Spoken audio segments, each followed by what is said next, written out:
नमस्कार दोस्तों, आपका स्वागत है SK the book instead channel पर।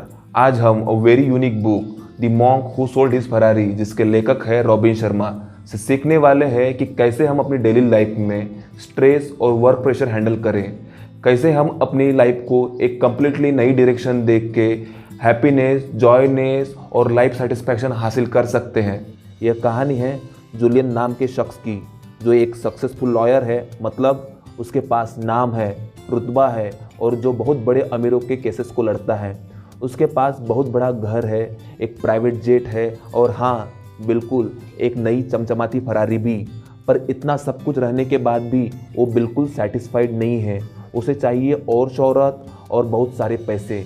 इसके लिए वो 18 घंटों तक भी काम करता रहता है। और एक दिन उसकी इसी बर्ताव के कारण उसका डिवोर्स हो गया। उसके पास ना अपने बेटे के लिए वक्त था, ना अपनी फैमिली के लिए। वो अपनी 53 साल की उम्र में ही 80 साल के बूढ़े की तरह दिखता था। एक दिन रेगुलर कोर्ट सेशन के दौरान उसकी छाती में बहुत ज़्यादा दर्द होने लगा और नीचे धड़ाम से गिर गया। वहाँ के लोगों ने उसे हॉस्पिटल पहुँचाया, जहाँ डॉक्टर ने बताया कि जूलियन को हार्ट अटैक आया है। वो अपने अमीरियत के पीछे दौड़ते हुए अपनी लाइफ को भूल ही गया था। डॉक्टर्स ने जूलियन से कहा कि उसे ऐसी सिचुएशन में उसे ज़्यादा वर्क प्रेशर लेना ज़रूरी नहीं है और हो सके तो उसे अपना प्रोफेशन छोड़ देना ही उसके लिए बेहतर होगा। और उसने आज तक जितना भी कमाया था उसी में उसको शांतिपूर्वक लाइफ जीनी चाहिए। इसका मतलब आज तक वो बहुत सारे केसेस जीतता गया, पर जब उसके जीवन की केस की बात आई तो वो हारा हुआ महसूस कर रहा था। कुछ दिन तो वो समझ ही नहीं पाया कि उसके साथ ऐसा हुआ क्यों। जब उसे उसकी सारी गलतियाँ धीरे धीरे समझने लगी तो अचानक एक दिन उसने एक ऐसा डिसीजन लिया कि सारे लोग चौंक गए। उसने बारी बारी से अपनी सारी चीज़ें बेचना शुरू कर दी। उसने पहले अपना घर बेचा, बाद में अपना प्राइवेट जेट और आखिरी में अपनी चमचमाती फरारी भी बेच दी और निकल पड़ा अपने जीवन के सत्य की तलाश में। यह रास्ता था आध्यात्मिक जगह हिमालय का, जहाँ भारतीय सन्यासी बसते थे। ये सन्यासी कोई आम सन्यासी नहीं थे, वो बहुत ही ज़्यादा बुद्धिमान थे और उनके पास किसी को भी उनकी आत्मा से, शरीर से, दिमाग से मुक्ति दिलाने में महारत हासिल था। जूलियन को पता चला कि यह सन्यासी 100 साल से भी ज़्यादा खुशी से जीते हैं, वो भी एक नौजवान की तरह। आखिर एक इंसान जूलियन को मिल ही गया जो उसे ऐसे सन्यासियों से मिलाने के लिए तैयार हो गया। जूलियन ने वहाँ एक सन्यासियों के साथ रहना शुरू कर दिया और जूलियन की डेडिकेशन को देखते हुए वहाँ के लीडर सन्यासी ने जूलियन को प्रिंसिपल ऑफ लाइफ सिखाने का डिसीजन लिया, वो भी एक शर्त के साथ कि जूलियन यह लाइफ प्रिंसिपल्स सीखने के बाद बाहरी दुनिया में भी शेयर करेगा। तो लीडर मॉन्क ने अपनी कहानी बताना शुरू किया। कल्पना कीजिए कि आप एक सुंदर बगीचे में हो, जहाँ बहुत सारे सुंदर फूल पौधे लगे हुए हैं, बहुत सारे पक्षी चहचहा रहे हैं, बगीचे के फूलों की खुशबू बहुत ही अच्छी आ रही है और आप अपना वक्त बहुत ही सुंदर और खुशी से वहाँ पे बिता रहे हो। जैसे ही आप थोड़ा गौर से देखते हो, आपको दिखाई देता है कि आगे एक लाइट हाउस है और उसे एक दरवाज़ा भी है। जैसे ही दरवाज़ा ओपन होता है, एक सुमो रेसलर वहाँ से बाहर आता है।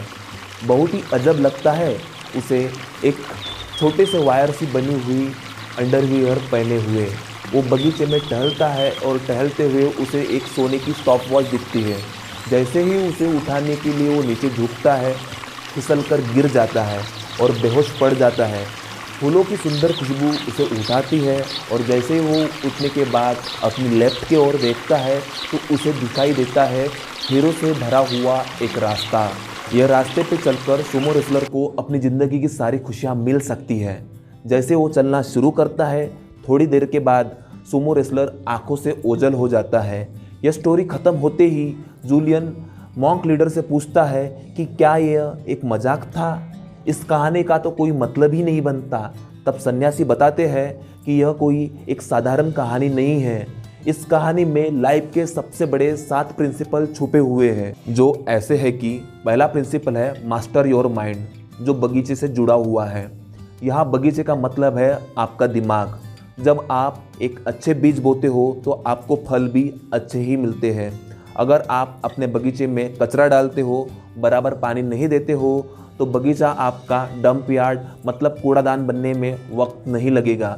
वैसे ही अगर आप अपने दिमाग में positive thoughts like kindness, love और एम्पैथी डालते हो, तो आपको खुद को मोटिवेट करते रहते हो, तो आपका दिमाग भी सुंदर बगीचे की तरह लगेगा जहाँ पॉजिटिव थॉट्स भरे हुए हैं। यह आपको मदद करेगा एक ग्रेट लाइफ जीने के लिए और अंदरूनी खुशी पाने के लिए। दूसरा प्रिंसिपल है फॉलो योर पर्पस। यह रिलेटेड है लाइट हाउस से, जो सिंबलाइज करता है आपके जीवन का उद्देश्य। जैसे एक लाइट हाउस शिप को राइट डायरेक्शन दिखाता है, वैसे ही हमें एक राइट पाथ चूज करना होगा। आप मंजिल पर तभी पहुंच सकते हो जब आपको पता हो आपकी मंजिल आखिर है क्या। Choose the target and work on achieving it. आपको आपके रास्ते पे चलते हुए तकलीफ हो सकती है, पर अगर आपका इरादा पक्का है और आप कंसिस्टेंट हो तो आप अपनी डेस्टिनी पर पहुंच ही जाओगे। तीसरा प्रिंसिपल है प्रैक्टिस काइजेन। यह प्रिंसिपल जुड़ा हुआ है सुमो बॉडी के साथ। यह एक जापानीज तरीका है खुद को इम्प्रूव करने का सेल्फ डिसिप्लिन के साथ। काइजन कहता है कि आप वो चीज़ें कीजिए जिसमें आपको सबसे ज़्यादा डर लगता है और अपने आप को और बेहतर करने के लिए पुश करते रहिए। काइजन टेक्निक से ही जापानी सुमो अपने इतने बड़े शरीर को कंट्रोल करते हैं और स्पेसिफिक डाइट लेते हैं। चौथा प्रिंसिपल है द पावर ऑफ डिसिप्लिन। यह जुड़ा हुआ है सुमो की अंडरवियर के साथ। सुमो की अंडरवियर एक छोटे से वायर से बनी हुई होती है। यह वायर सेल्फ कंट्रोल और डिसिप्लिन को दर्शाता है, जो है तो एक छोटा सा, पर इसके बिना सुमो नंगा हो सकता है, जो देखने में बिल्कुल भी अच्छा नहीं लगेगा। आपने वायर देखा ही होगा जो दूसरे छोटे छोटे तारों से बना हुआ होता है। वैसे ही सेल्फ कंट्रोल और डिसिप्लिन दूसरी छोटी छोटी बातों से ही बनता है, जैसे कि सुबह जल्दी उठना, हेल्दी डाइट लेना।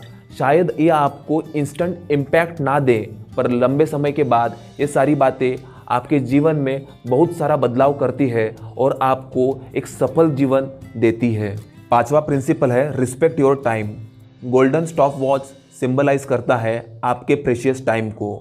आप कितने भी अमीर हो या गरीब, आपके पास सिर्फ 24 घंटे ही होते हैं। एक सेकंड भी ज़्यादा या कम नहीं मिलता आपको, पर आप किस तरीके से इस 24 घंटे का यूज़ करते हैं, यही डिसाइड करता है कि आप फ्यूचर में अमीर रहेंगे या गरीब, खुश रहेंगे या नाराज।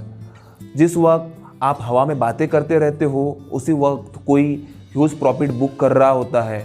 जब आप सोकर उठते हो, दूसरी तरफ कोई जिम कर रहा होता है, फ्रेश फील कर रहा होता है, हैप्पी और फिट रहने की तैयारी कर रहा होता है।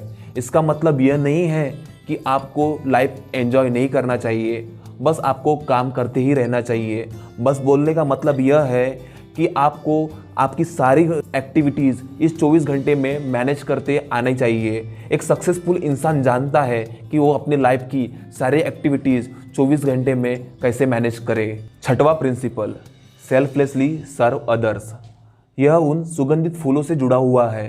एक चाइनीज़ कहावत है कि आप अगर दूसरों को फूल देते हो तो थोड़ी सी खुशबू आपके हाथ में रह ही जाती है। फूल और उसकी खुशबू सिंबलाइज करती है सोशल कॉज। यह मैटर नहीं करता कि आप कितने अमीर हो या गरीब, पर किसी की मदद करने के बाद जो सुकून मिलता है वो बहुत ही ज़्यादा प्राइसलेस और अमूल्य होता है।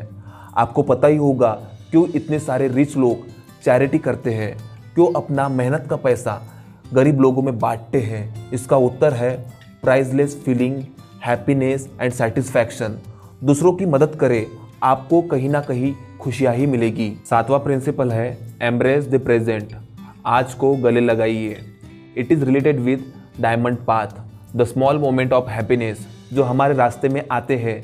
ये खुशियों के पल हमेशा प्रेजेंट टाइम में ही होते हैं। हमारे दिमाग को इसी तरह से डिज़ाइन किया है कि हम पास्ट के विचारों से डिस्टर्ब रहते हैं और फ्यूचर के बारे में हमेशा चिंतित। हम कभी प्रेजेंट टाइम में जीते ही नहीं, ना उन छोटी छोटी खुशियों को महसूस कर पाते हैं।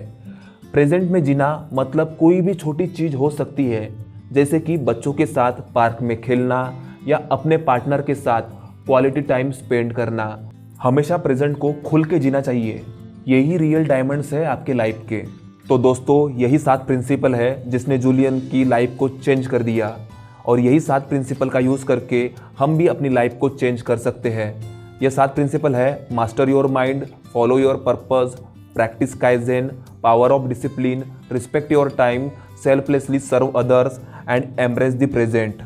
आपको ये सारी बातें अच्छी लगी हो तो वीडियो को सब्सक्राइब करना ना भूलें और लाइक और शेयर ज़रूर करें।